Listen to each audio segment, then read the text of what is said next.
يا ربي يا ربي إني أسألك العفو عنه ولم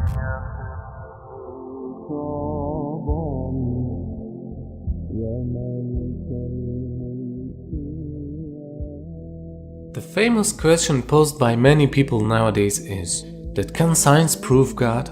And what they really mean by that is, can science discover God? For understanding this, we need to distinguish the difference between proof and discovery.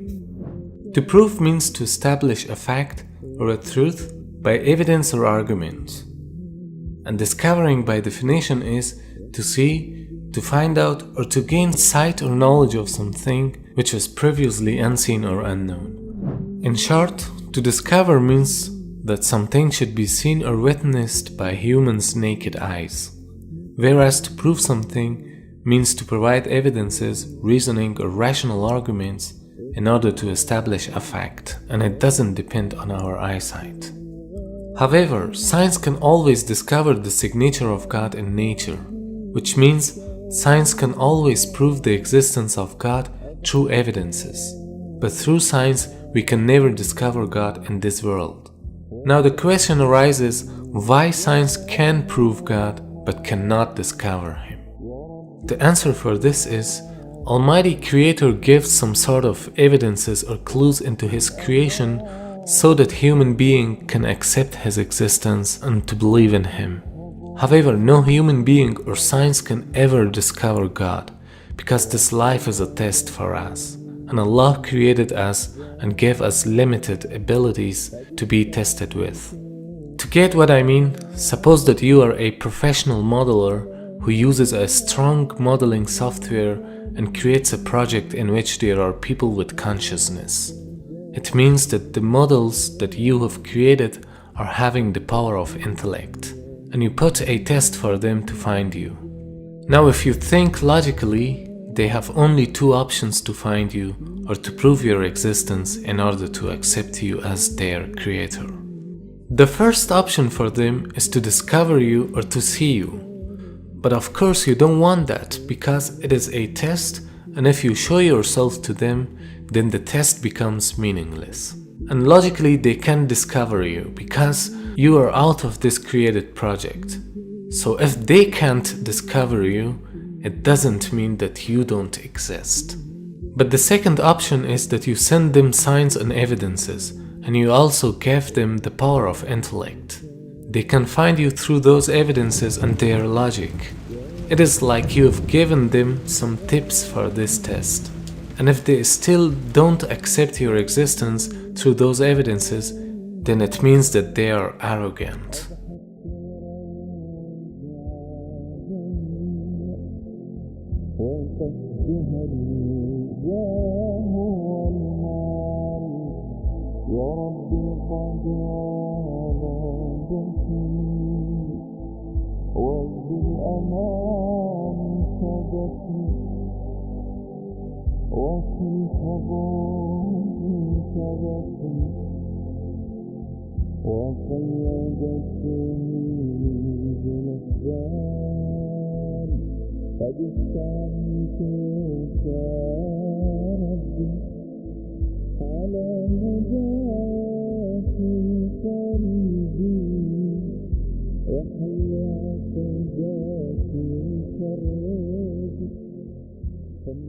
Now think of yourself, you, your project, the world in which you live, and the entire universe are all created by a superior being.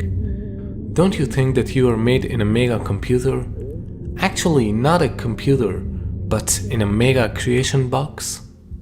So when we are inside this creation box, we can just touch, taste, see, smell, or hear anything which is physically inside this creation box.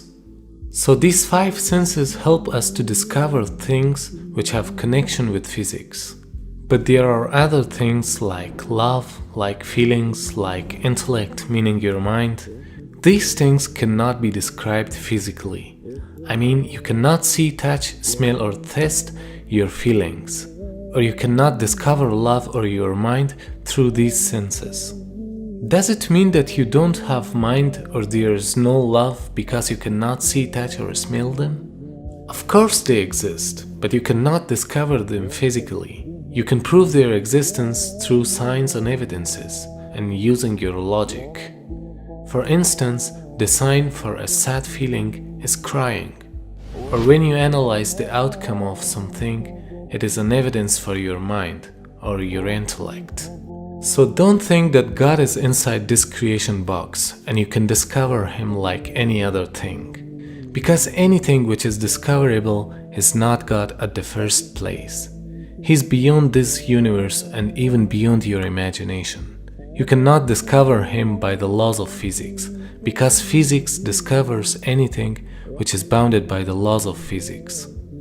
And Allah is not bounded by the laws of nature. So anything which is limited by these laws is not God. That's why you cannot discover Him, but His existence is proven through evidences and logic. Everything that we must verify has to be touch and feel. Yeah. But let me tell you something. If God could be touched and felt and seen, would that be God? No, what you mean. Would that be It God? wouldn't really be a test of belief, would it? Because you would know for a It's not fact even he's just a there. belief, because God actually says there's good reasons to believe in Him. For example, look, do you believe you had a great grandma? No. Do you believe I you mean, had a... yeah, but I mean, there's obviously, I know that because obviously Why? I'm here now. Exactly. Yeah, but that's exactly the point. Have you ever seen your great grandma? You don't have access to her DNA. I know her grave? scientifically I would have to have one to be here. Well, I don't know. See, that's the point. Using the terminology here. Scientifically, you have no clue. You have no clue. Scientifically, you're damn. Science say we can only verify the physical world on things that we can touch and feel. This is a non-verifiable thing. Yeah. The only way you know you got a great grandma is because you're here. You've made a logical, rational decision. Not based on the physical world, based on necessity. The complexity of this universe and the laws of nature are all evidences for existence of a wise creator who has designed them in such a precise manner. So if you don't see Him, it doesn't mean that He doesn't exist. The universe actually may have a purpose, and some physicists are now suggesting it does have a purpose. And this has come out of some findings about the some of the fundamental numbers in atomic physics. These are numbers like the mass, the weight of an electron, the weight of a quark, the strength of gravity, the strength of the electromagnetic field. About 20 numbers that describe those and other parameters, features of our world, but nobody knows why it is that those numbers have the particular values that they do. Now, you could easily say, yeah, who really cares? You change the mass of the electron by a little bit more, a little bit less. Does it really matter? And the answer is it does.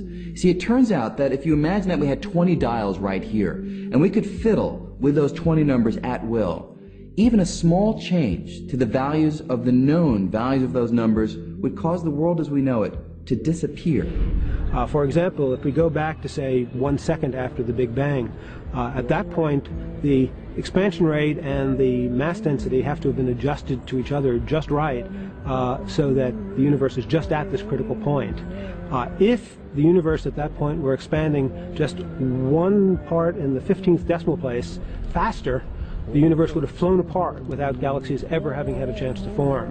On the other hand, if the expansion rate were just a little slower than what we think by one change of 1 in the 15th decimal place, then the universe would in fact have expanded to a maximum size and collapsed. We would never have even reached the time in the universe at which we're living. A natural question that many people ask when confronted with this is, who designed it so that they all fit together so perfectly to give rise to our world? Is it merely an accident? Is there some force of nature that's out there that requires the universe to be as it is? Or is there some conscious being behind it all that has dialed things in a manner to allow the world as we know it to come into being? What we can do is look for evidence that suggests that we're not here out of total random events.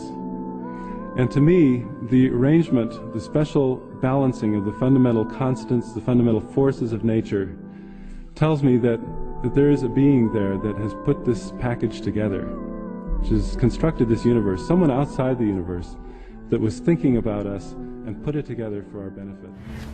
Allah subhanahu wa ta'ala is great and majestic. He preserves himself in a majestic way that befits him. He doesn't want to reveal himself to the world except by his power and knowledge. And Allah created us in a way that we are not capable to see him in this world. But this will be the greatest reward of the people in Jannah to see their Creator. We must consider that we are being tested in this world by believing in God without seeing him. They will not change me. They will not break me. Oh, I will be stronger. 'Cause I'm a believer. 'Cause I'm a believer. I'm a believer. I'm a believer.